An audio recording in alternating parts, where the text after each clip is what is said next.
23 de outubro de 1983. Beirute, Líbano. Só havia aço, concreto e corpos, pedaços de corpos.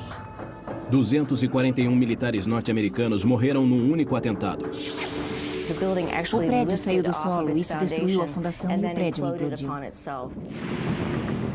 O que era para ser uma missão de paz, fracassou e virou um novo tipo de guerra. O que me aborrece é que temos que abrir mão de nossas liberdades tradicionais por causa desses atos terroristas. Este atentado alteraria o futuro dos conflitos armados. E surge a questão: como se defender dos homens-bomba? Quando estão dispostos a morrer, não há muito a fazer a não ser matá-los. O que deu errado em Beirute? O atentado poderia ter sido evitado? Testemunhas relembrarão o trágico evento. Só me lembrava do calor e da batida. Só me lembrava disso. Investigamos o que há de mais moderno em termos tecnológicos para prevenir ataques como este. Uma barreira como esta teria evitado o atentado? Vamos entrar no mundo secreto dos homens-bomba e conhecer aqueles que são treinados para impedi-los. Em Reescrevendo a História: Ataques Suicidas.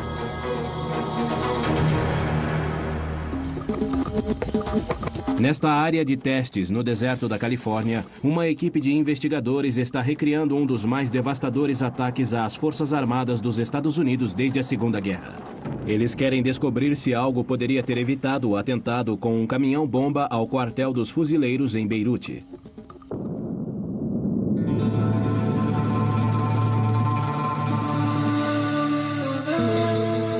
Domingo, 23 de outubro de 1983, 6h20 da manhã.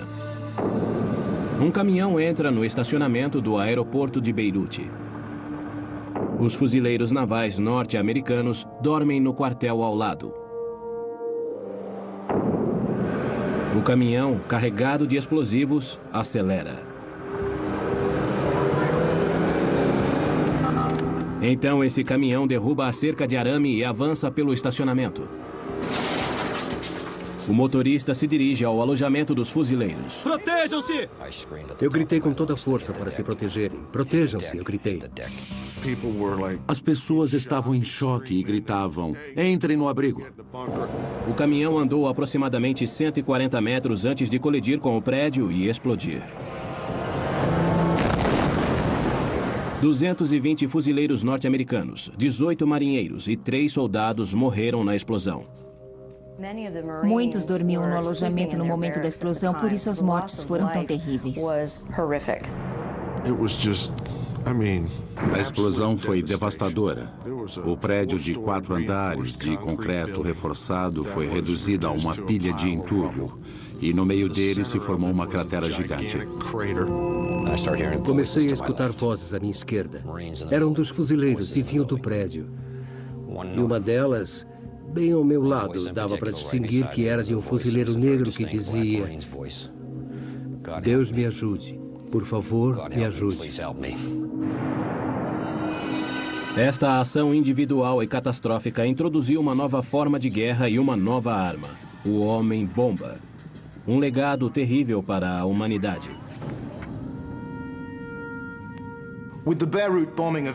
Com o atentado de Beirute em 1983, testemunhamos um novo tipo de terrorismo. Um terrorismo que não quer apenas causar baixas psicológicas. Um terrorismo que está causando danos numa escala jamais vista.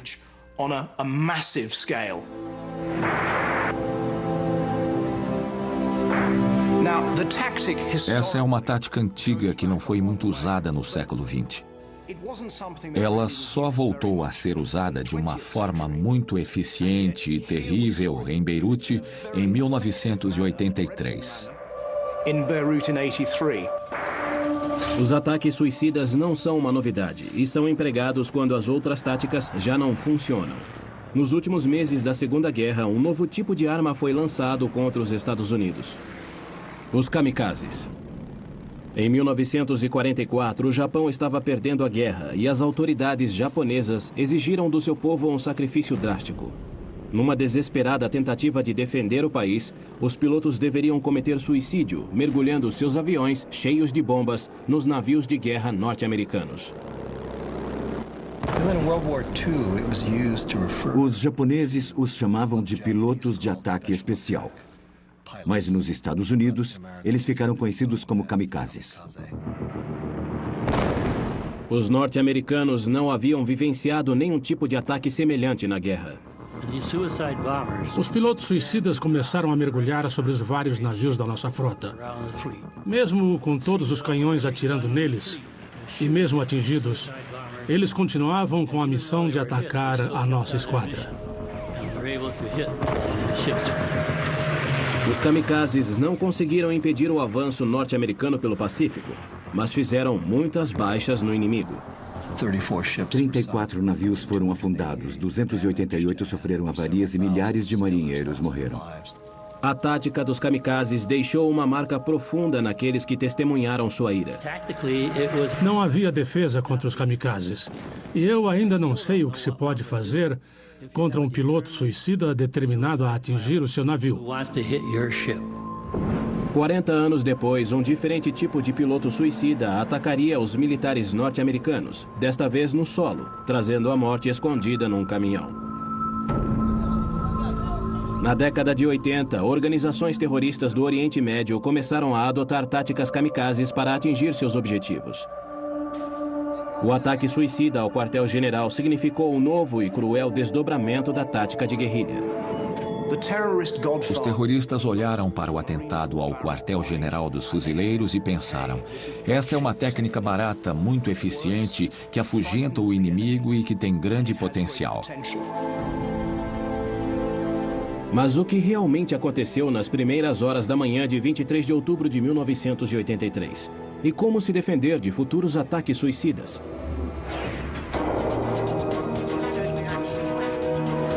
Para responder estas questões, o Reescrevendo a História juntou uma equipe de especialistas.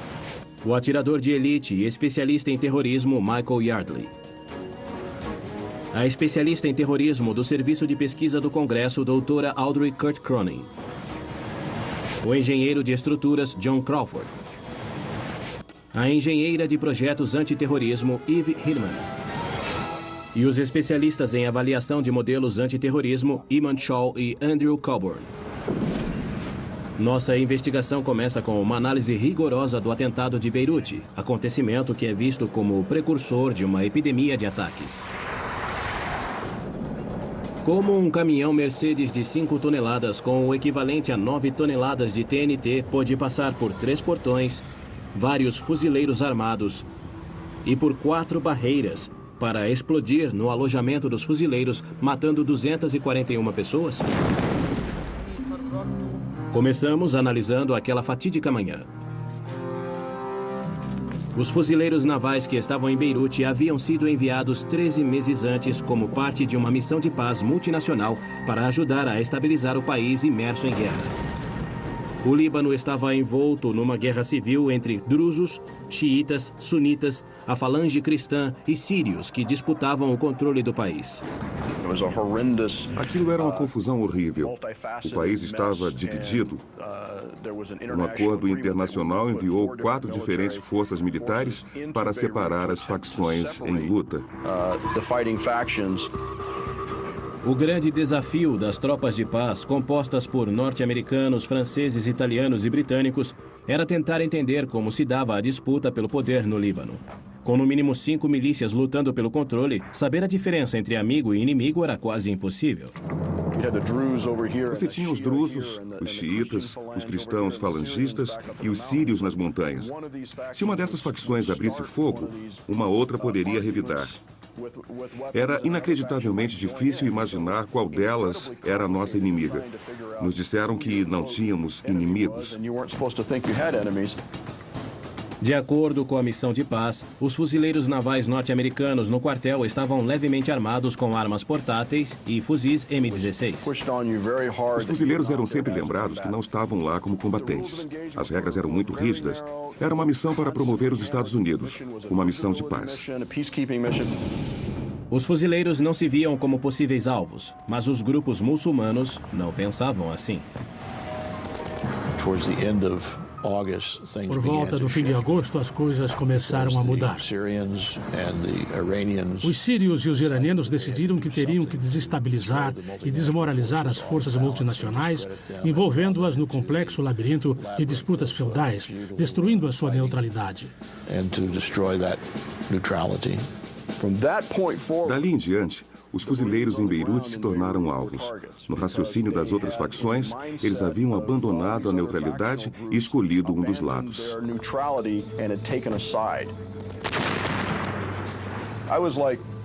Eu e a maioria das pessoas do meu país não sabíamos do verdadeiro potencial do terrorismo internacional. E qual seria o próximo alvo? A resposta veio em 23 de outubro de 1983. O fuzileiro veterano da guerra do Vietnã, James Webb, estava cobrindo a guerra civil em Beirute como jornalista. O Major Bob estava com os fuzileiros naquela manhã. Bob contou a James em primeira mão o que aconteceu. Ele descreveu como o caminhão-bomba foi disfarçado para parecer um veículo civil comum. Durante a semana, nós víamos este caminhão cinza enorme, com painéis amarelos, circulando pelo quartel, transportando entulho e lixo. Ele fazia parte do dia a dia. Naquela manhã, os sentinelas relataram que um caminhão enorme havia se dirigido para o campo ao sul do estacionamento, dando 2 ou 3 voltas. Os sentinelas não deram muita importância. Na verdade, eles se viraram e estavam olhando para outra direção quando o caminhão atravessou a cerca. Um deles até tentou atirar nele, mas o veículo já havia ultrapassado a cerca e estava sobre o sistema de esgotos quando detonou o artefato.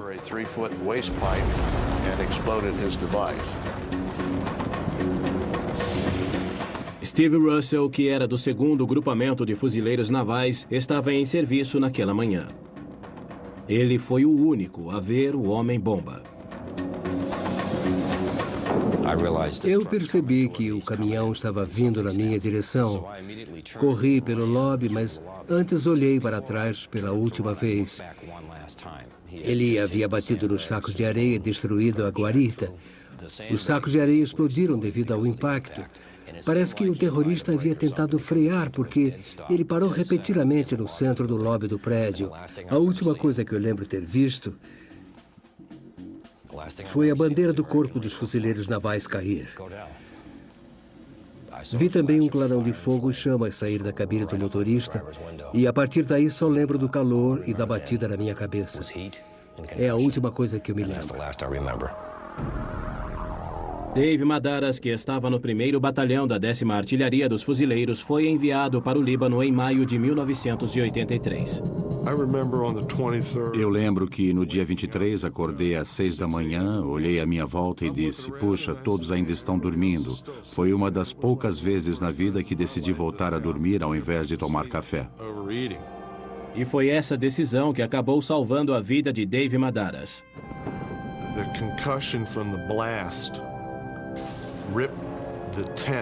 O deslocamento do ar da explosão rasgou a tenda com estacas de ferro, levando-a embora. Eu só consigo lembrar da onda de calor atravessando o meu rosto. Dave Madaras sobreviveu ao atentado, mas as cenas daquele dia ainda permanecem em sua mente. Eu lembro de 2 fuzileiros carregando um homem. Quase 21 anos depois, eu vejo essa cena como se tivesse acontecido ontem. Ainda hoje, uma pergunta atormenta aqueles que sobreviveram. O ataque poderia ter sido evitado? Se eu soubesse, teria ficado na frente do caminhão para pará-lo.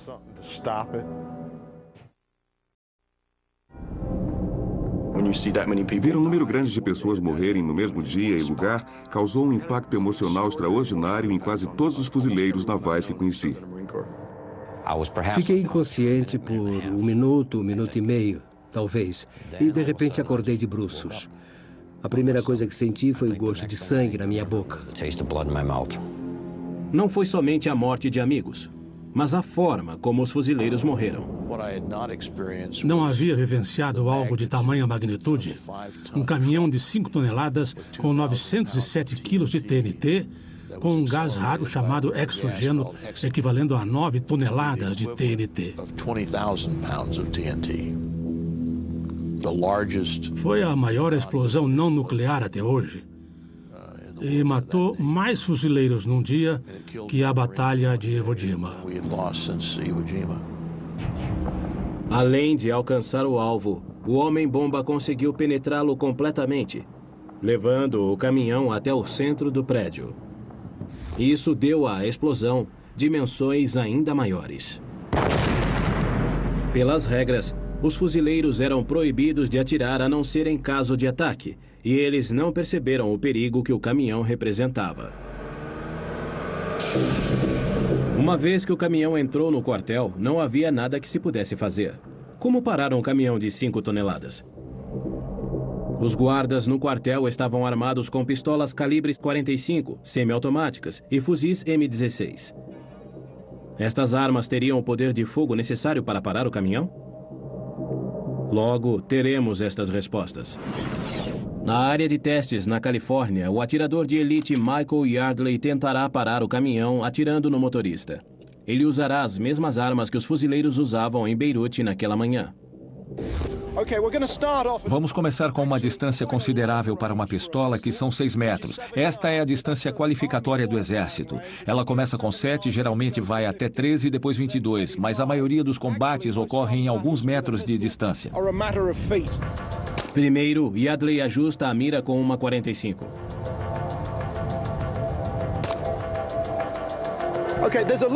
É uma área bem pequena. Acertei um número razoável de tiros quando estava perto do alvo e puxei uma para fora quando voltamos aos 22 metros. Nada mal para uma 45. Um dos fatores mais críticos quando se está em combate é a precisão da arma. A pistola 45 semiautomática era a arma padrão das Forças Armadas norte-americanas na época. Ela é uma arma muito poderosa, mas será que seu grau de precisão é suficiente para parar o caminhão? Os fuzileiros também estavam armados com M16. Será que isto poderia ter feito alguma diferença? Se os guardas tivessem tido tempo de usar suas M16, será que poderiam ter evitado que o motorista explodisse a sua carga? Nosso atirador irá testar a precisão do M16.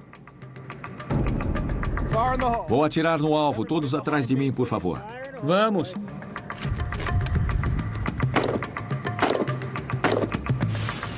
Como será que Michael se saiu?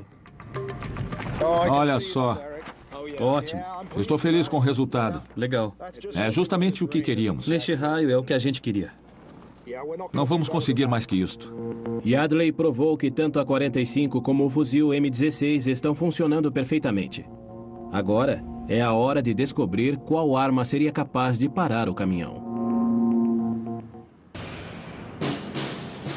Primeiro, Yardley, com a ajuda de Eric Pelham, tentará parar o caminhão a 60 km por hora com a 45. O caminhão seguirá a mesma trajetória que o caminhão-bomba de Beirute. A questão é saber quanto tempo se levaria para perceber que o caminhão é um alvo hostil e reagir? Até atingir o alvo a 137 metros de distância, o caminhão levou somente 10 segundos e meio para cruzar o perímetro do complexo dos fuzileiros. Esta arma é usada para curtas distâncias do alvo, não mais que 23 metros. O caminhão-bomba partiu de uma distância 6 vezes maior. Faremos da mesma forma.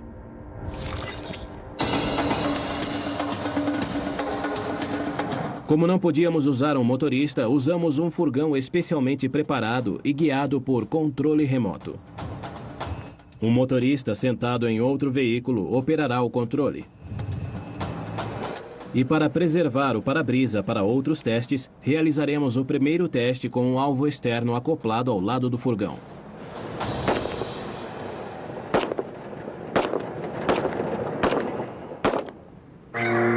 Yardley consegue atirar 6 vezes no alvo nos 10 segundos e meio que o caminhão leva para percorrer os 137 metros. Será que os tiros acertaram o caminhão?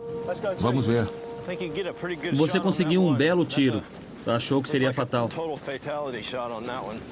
É. O outro logo abaixo certamente teria parado o caminhão. Se conseguíssemos acertar metade dos tiros neste alvo, estaríamos muito bem. Então, 2 bons tiros. Esse é mortal. É. Nosso primeiro teste mostra que teria sido possível matar, mas não parar o motorista com uma 45. Isso se o atirador tivesse uma pontaria perfeita. Numa situação real, você tem que contar o pânico e a adrenalina, todas as reações químicas no corpo que influem negativamente na pontaria. Agora, Yardley testará o fuzil M16. Os guardas poderiam ter parado o caminhão com esta arma se tivessem sido alertados com antecedência? Vamos realizar o teste com a M16 agora. Ela é uma arma bem superior à 45 para este propósito. Vamos carregá-la e quando o caminhão se aproximar, veremos o que acontece. O fuzil de assalto M16 era outra arma comumente usada nas Forças Armadas norte-americanas na época. Ela é muito eficiente, é apoiada no ombro e, por ser leve, utiliza balas de calibres menores que a 45. A munição mais leve talvez tenha dificuldades em penetrar o para-brisa, diminuindo assim a força de impacto e a precisão. Vai ocorrer um pequeno desvio, mesmo que o primeiro tiro atravesse por causa da inclinação do vidro. Isso irá alterar levemente para cima a trajetória da bala ao penetrar o vidro. Esse vidro é bem resistente. O primeiro tiro teria que ser no motorista. Instintivamente deve ser o primeiro alvo. Talvez depois atire nos pneus e no motor, mas a coisa mais importante seria neutralizar o motorista. Há uma boa razão para atirar no motorista primeiro. Normalmente eles carregam gatilhos de pressão que acionam a bomba. Se o motorista deixa de pressionar o gatilho, a bomba explode. Então, o certo seria matar o motorista com um tiro fatal na maior distância possível. Chegou a hora. Vamos ver se Yardley consegue atingir o alvo em movimento através do para-brisa.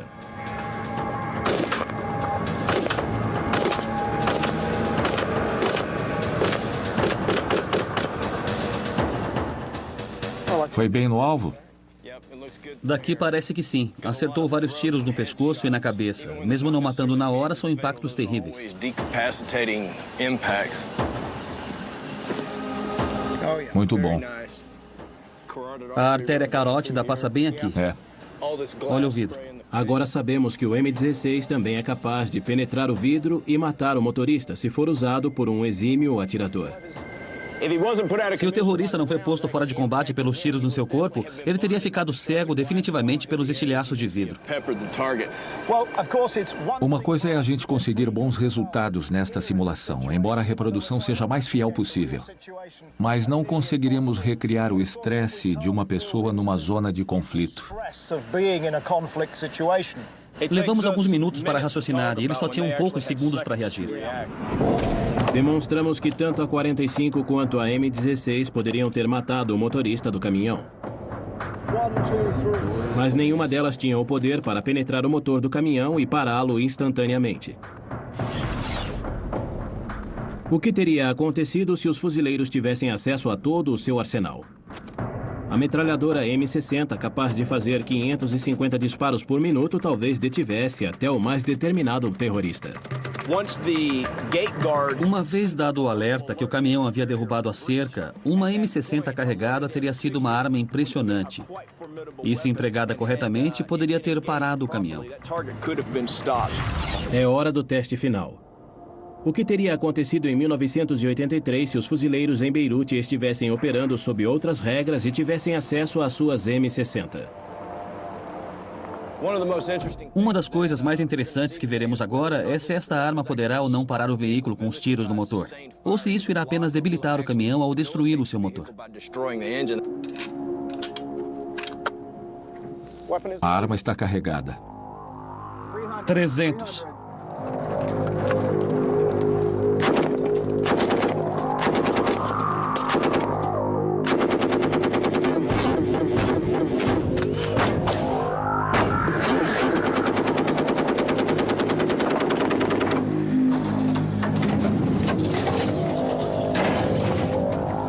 O combustível está vazando. Precisamos deixar esta área.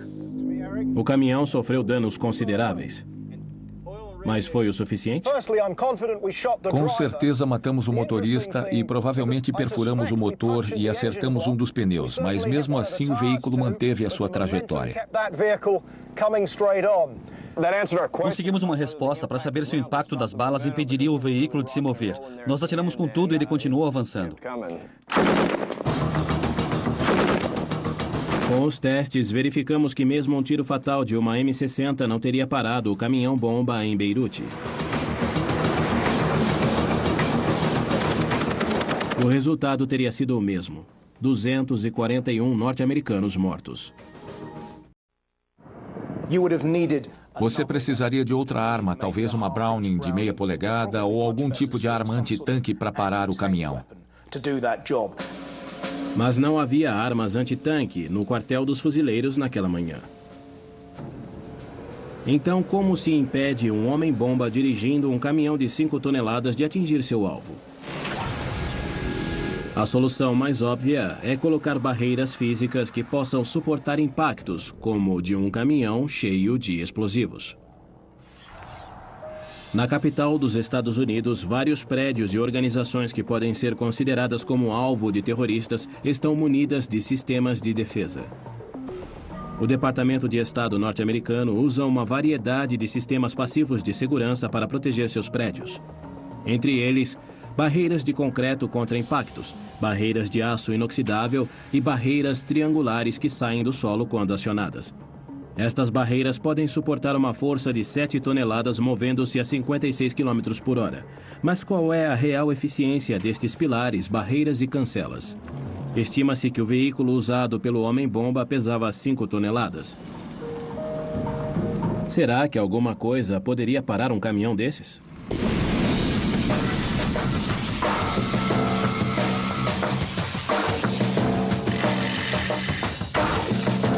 A Delta Scientific Corporation instalou barreiras defensivas em aproximadamente 15 mil locais espalhados pelo globo, incluindo a Casa Branca, a Suprema Corte e quase todas as embaixadas norte-americanas pelo mundo. Você tem desenvolvido essas barreiras há um tempo. Após 11 de setembro, a importância delas cresceu. Qual o modelo de barreiras que está construindo atualmente?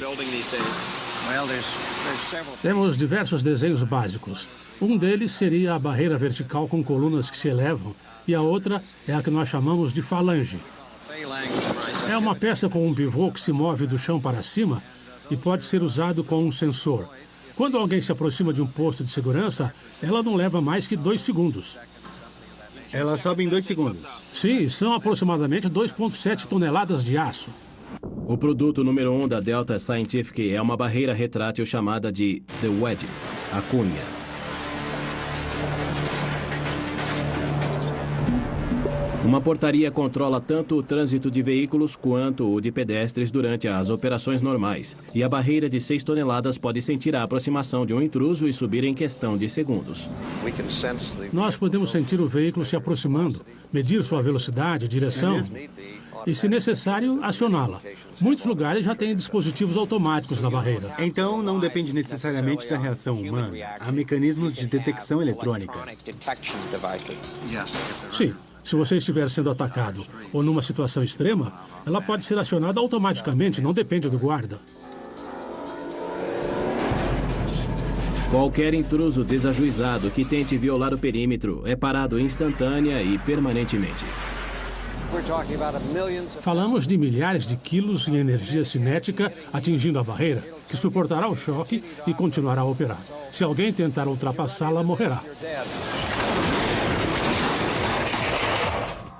Se pudéssemos prever o que iria acontecer, o que poderia ter sido feito para proteger o quartel dos fuzileiros naquela manhã? Para Harry Dickinson, o sistema de defesa era totalmente inadequado. Qualquer veículo leve poderia penetrar o arame farpado. Mas se a cerca tivesse sido reforçada com cabos, o caminhão teria parado ali. Com cabos de 3/4 de polegada, o mesmo equipamento que usamos nos reboques no porta-aviões.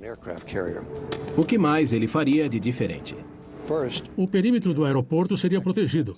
Não deixaríamos ninguém chegar perto sem uma inspeção. Nós o teríamos parado antes que chegasse no aeroporto. As barreiras desenvolvidas pela Delta Scientific criam uma distância razoavelmente segura para o impacto.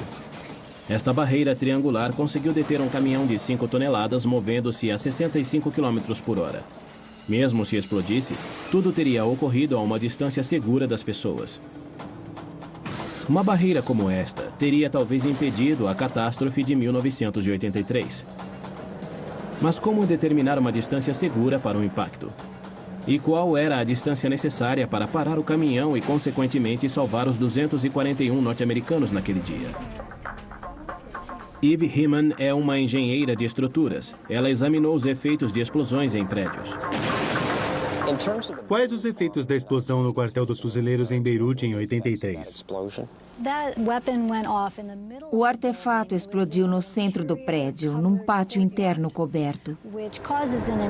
Isso intensificou os efeitos da explosão porque as ondas de choque refletiram da superfície, fazendo com que o prédio desmoronasse ao empurrar para cima e para frente as estruturas.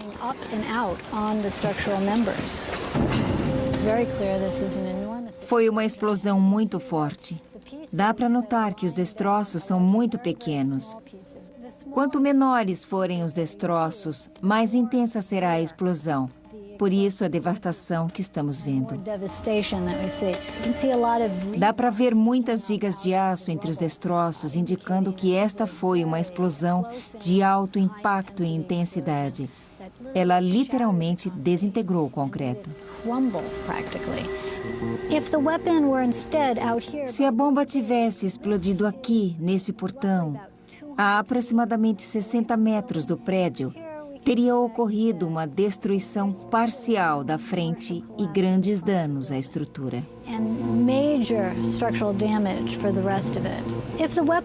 Agora, se tivesse explodido neste ponto de guarda, a aproximadamente 90 ou 120 metros de distância, provavelmente não provocaria nenhuma destruição, somente danos estruturais ao prédio. Qual a importância da distância para a preservação do prédio? A pressão da explosão perde força rapidamente com a distância. Neste caso, como se tratava de uma bomba muito potente, a pressão do choque permaneceu por uma grande distância.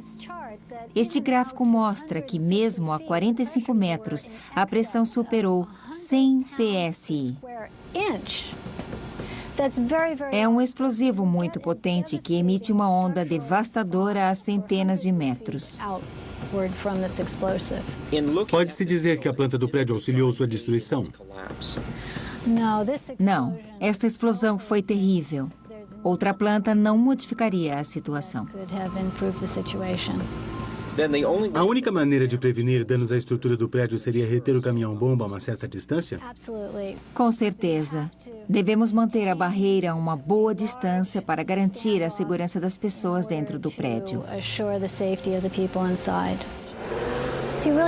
Ela deve ficar a uns 122 metros do epicentro da explosão para que a pressão fosse menor que 10 psi, ou seja, a níveis sustentáveis.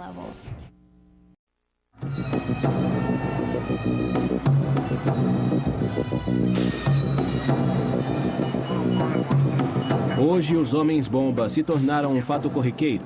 E desde 1983, sua lista de alvos não para de crescer, incluindo os ataques da Al-Qaeda ao navio da Marinha USS Cole, ao World Trade Center e ao Pentágono, nos deixando a perturbadora pergunta: o que pode ser feito para impedi-los? Descobrimos que o ataque suicida é a situação mais difícil em qualquer operação militar. Porque quando alguém quer morrer, não há muito a fazer a não ser matá-lo antes. A melhor solução é parar os terroristas antes que hajam. Mas, infelizmente, isto nem sempre é possível. Como vimos, a melhor opção é a utilização de barreiras para criar uma distância segura, mantendo o homem-bomba longe do alvo. Mas os homens-bomba, inevitavelmente, irão penetrar em alguns bloqueios. Então, o que pode ser feito para minimizar os danos?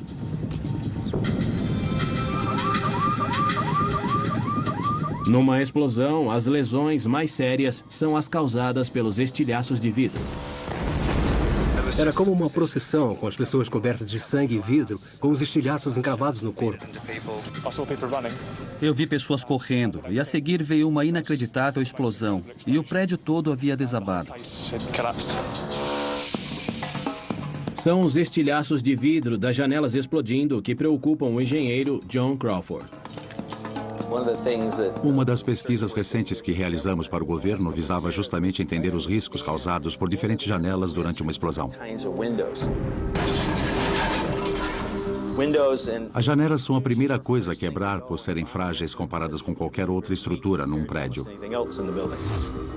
Crawford e sua empresa Karagozian & Case estão testando revestimentos protetores que ajudam a reduzir os perigos causados por estilhaços de vidro. A primeira coisa que vamos examinar é uma série de testes feitos num prédio. No departamento de testes, 2 toneladas de explosivos C4 serão detonados a 60 metros de distância do prédio para criar uma onda uniforme de pressão. Criamos uma forma de avaliar e compreender as lesões utilizando bonecos contendo instrumentos. Colocamos um corte de chamois atrás da cabeça do boneco porque ele tem muitas características em comum com a pele. No teste, todas as janelas explodirão para dentro, espalhando os estilhaços de vidros por todo o ambiente. Esta é uma janela comum e verificamos que o vidro é arremessado contra o indivíduo. Como não utilizamos nenhuma película anti-estilhaço, o boneco sofreu várias lacerações. Ao examinarmos os instrumentos colocados na cabeça do boneco, vimos que o impacto dos estilhaços foi fatal. Em seguida, Crawford testará os efeitos da explosão em janelas que foram reforçadas com uma película especial. Mas verificamos um novo problema na película que evita os estilhaços.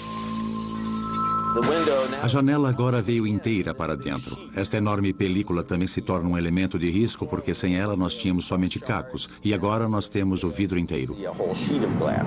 Para resolver este problema, Crawford e sua equipe desenvolveram um tecido que age como uma teia de alta tecnologia, impedindo que os estilhaços sejam arremessados. Nós já vimos filtros como o Mylar que você colocava nas janelas, mas sua capacidade é bem limitada. Resolvemos desenvolver uma série de materiais que imitassem o desempenho dos tecidos de fibra aramida que você encontra normalmente em prédios, com a diferença que usamos um tecido de Kevlar. Neste teste, a janela revestida com o material permaneceu intacta. Ela foi arremessada para dentro do ambiente, mas o tecido segurou os estilhaços que caíram para fora do prédio. Reforçar as janelas com películas e teias pode ser muito importante no caso de explosões. Mas como proteger os próprios prédios? O que pode ser feito para torná-los mais seguros?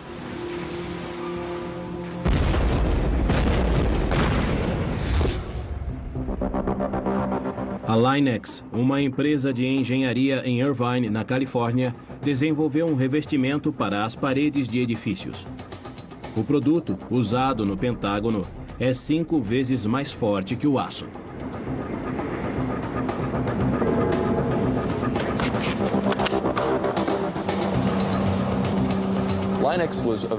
A Linex desenvolveu esse produto para aplicá-lo no chão de caminhões para protegê-los contra desgastes e ferrugem.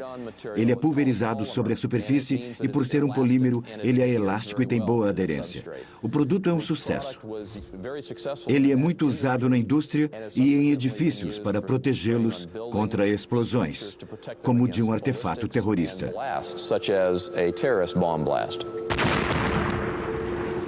Ele é como uma barreira elástica que segura os fragmentos, evitando que sejam arremessados e matem as pessoas. Esta iniciativa é importante, protege as pessoas da fragmentação do prédio no caso de uma bomba. Esta é a causa número 1 de mortes no ataque terrorista. 80% das mortes e dos ferimentos são causados pelos fragmentos do edifício que são arremessados a altas velocidades. Esse método é responsável pela fixação dos pedaços. Hoje, as armadilhas explosivas nas estradas, acionadas por controle remoto visando veículos civis, são as mais utilizadas pelos terroristas.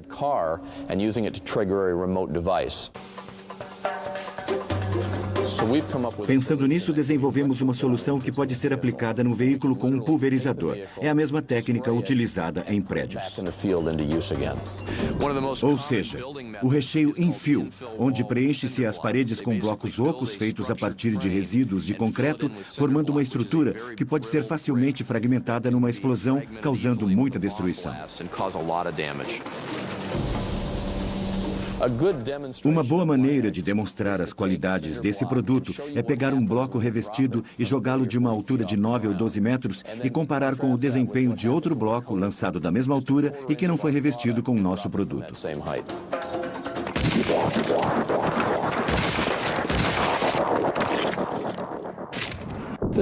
Isto é o que sobrou do bloco que não foi revestido com o produto. Ele lançaria fragmentos perigosíssimos durante uma explosão. Soltaremos agora o bloco que recebeu o produto.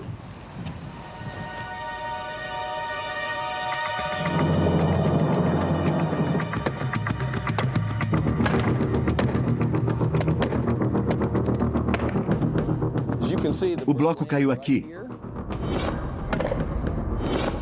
e permaneceu intacto, mas deve estar todo quebrado por dentro. O produto que desenvolvemos impede a fragmentação e evita que pedaços se soltem dentro de um prédio, causando mais destruição.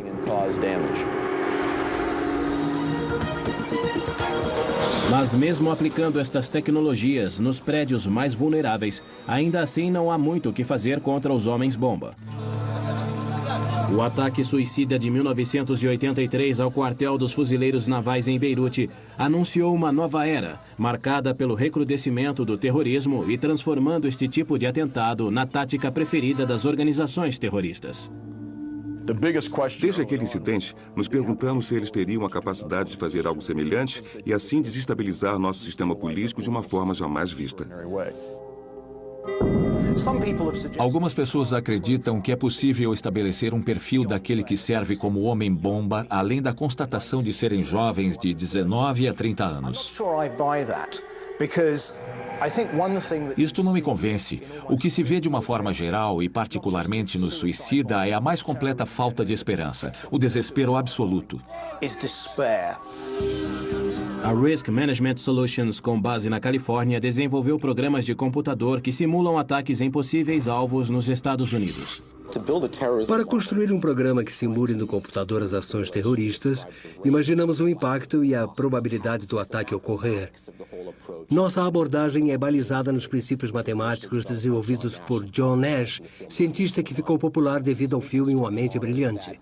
Construímos vários modelos que simulam diferentes ataques, como o de um caminhão-bomba de 2 toneladas, a utilização de algum explosivo improvisado, um ataque nuclear ou uma bomba suja, demonstrando o impacto de tal artefato em termos econômicos em relação ao número de mortes e ao seu grau de destruição.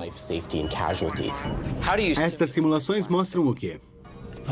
Nas áreas urbanas abertas, a explosão é mais simétrica, mais radial, enquanto que nas áreas densamente urbanizadas, as ondas de pressão seguem os padrões das vias, sendo refletidas por prédios para se concentrar em outras construções. Nesta simulação, o programa avalia os danos causados por uma bomba no coração de Nova York.